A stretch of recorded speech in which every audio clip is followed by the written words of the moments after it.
the studio live now, and we've been doing a little musical chairs here. And we have the whole philanthropy group here with us.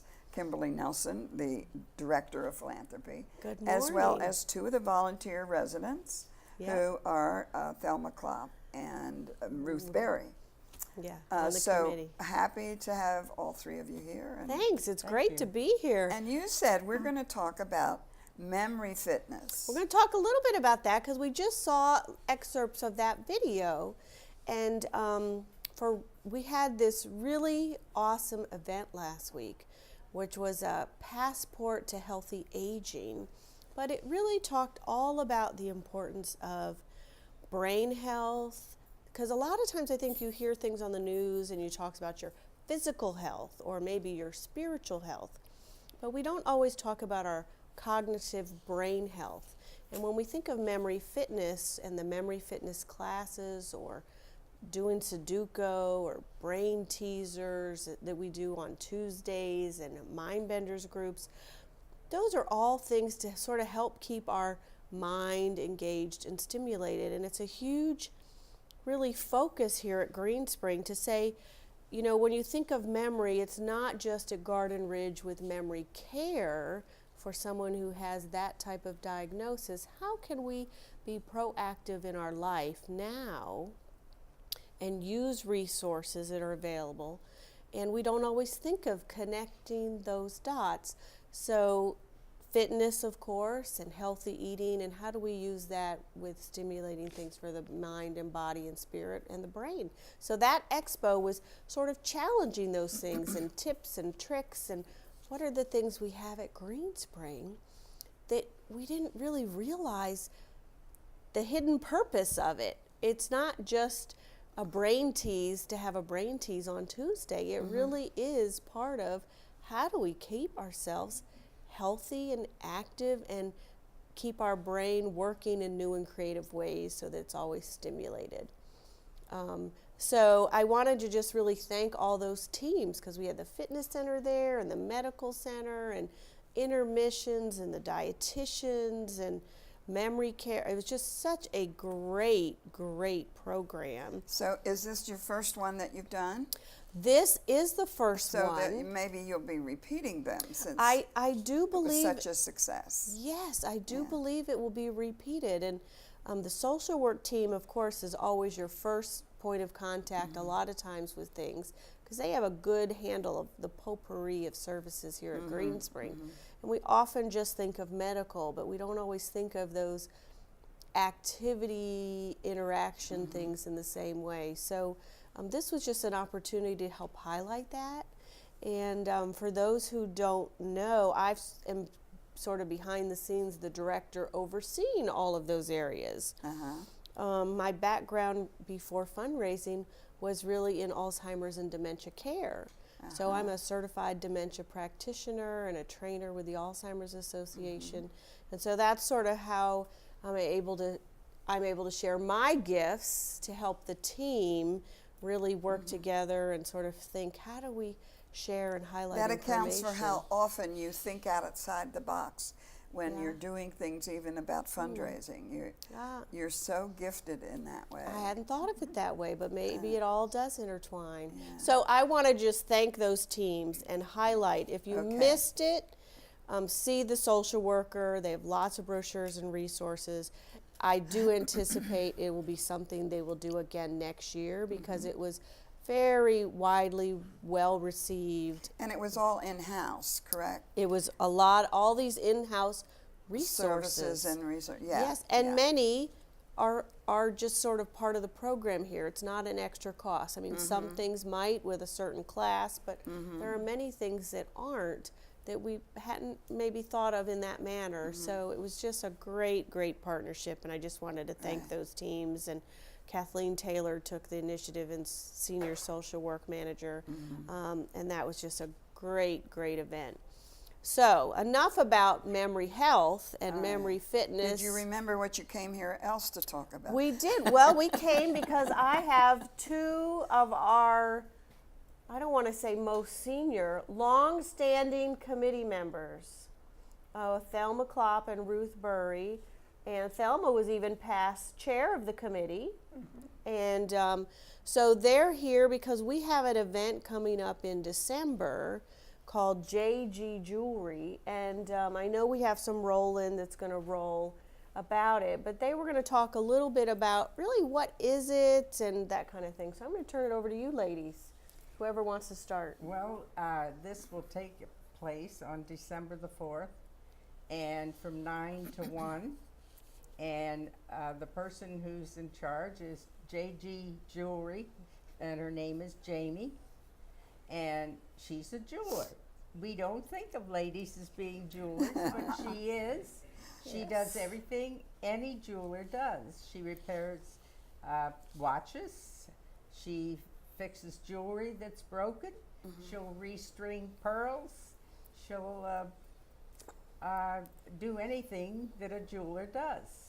And if you can't come to the place over here, she will come to your house. Because sometimes people have silver that they want to get rid of because their children don't want it. They think sterling silver is not for them. No, they have to take too much time to clean it, and you can't put it in the dishwasher. And sometimes, And they're busy. They're working, people. Yes. and sometimes they have a lot of sterling silver, and maybe it's a little much to carry over Right, here. right. So she will go to your house and take care of things like that.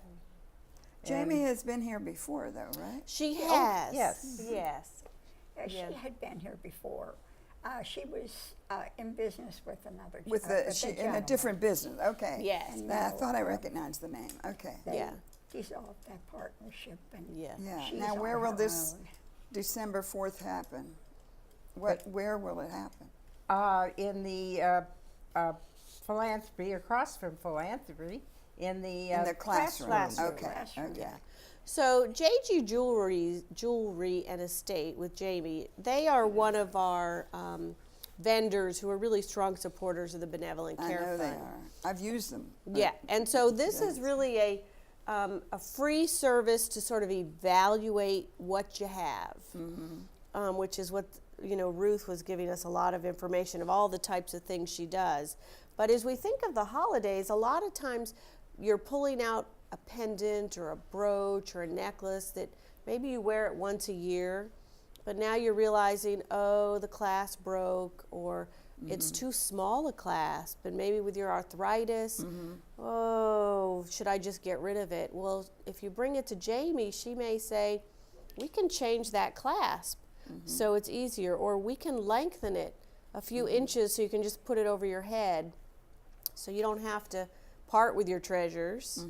You can sort of repurpose them in a different way, and it's just a great service. And so some residents really are not aware of this service, that she can, as Ruth said, and Thelma, to fix or repair or repurpose, not just sell something you don't want anymore. That is an option, of course, but I think the nice benefit is she can fix it or adjust it if it's something really... A good example is one of our ladies had an extremely long pair of pearls given to her by her mother many years ago.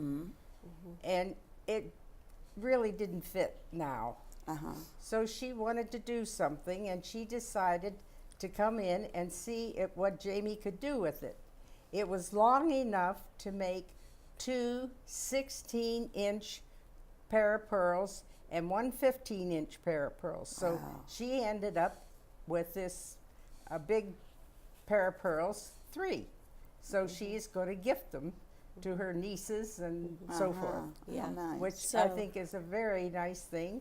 Yeah. Jamie also repurposes jewelry that maybe your grandmother had, and maybe the kids don't like it. It's too old-fashioned. So you can bring it in, and she'll suggest ways of redoing it. I saw her with I have to tell this all the time because I like it. She had a beautiful diamond brooch that was belonged to some family member, and they just didn't like it. So they gave it to Jamie, and Jamie made it into a necklace. And I really liked it. Beautiful. But I couldn't afford it. But it was beautiful. Yeah.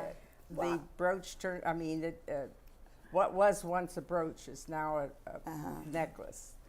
And Oh, go I'm ahead. sorry. I just wanted to get this in. One of the best things I know with her is she is so patient.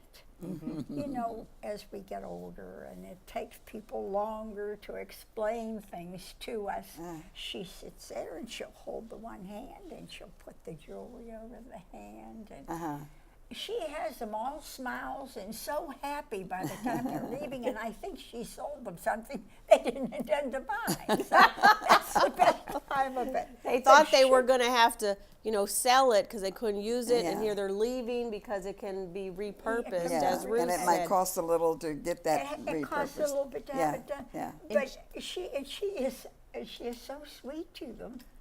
Yeah. And she makes them feel like she's doing it because she likes to, even though it's her job. Well, you have to sign up for this event, right? Well, we asked you to call Philanthropy, but if by some chance you forget to do it, you can come by. And just, if And you just- have to wait, just- you'll you might have to You'd wait, be the yep. next person, whatever. Yes. You would fall in line, yeah. Yes. It's easier, of course, if you call and make an appointment, but it's not required. You can pop down and sort of luck Yeah. of the draw. Okay. Jamie also can evaluate coins. Okay. Jewelry is Yeah. not the only thing she'll do. It's a broad spectrum. It is. I'm sorry that we're cutting you short, That's all right. but So I would say if anyone has questions, just call the office, Okay, and it's- I'll be happy to help it answer sounds like a questions. fun event, and I'm going to go because I have something I wanted to do. Well, good. Yeah, good. Glad to see you. Okay, thank you very much for Thank coming. you. Thank you Now, so please much. stay tuned. We have another small segment which you're going to love.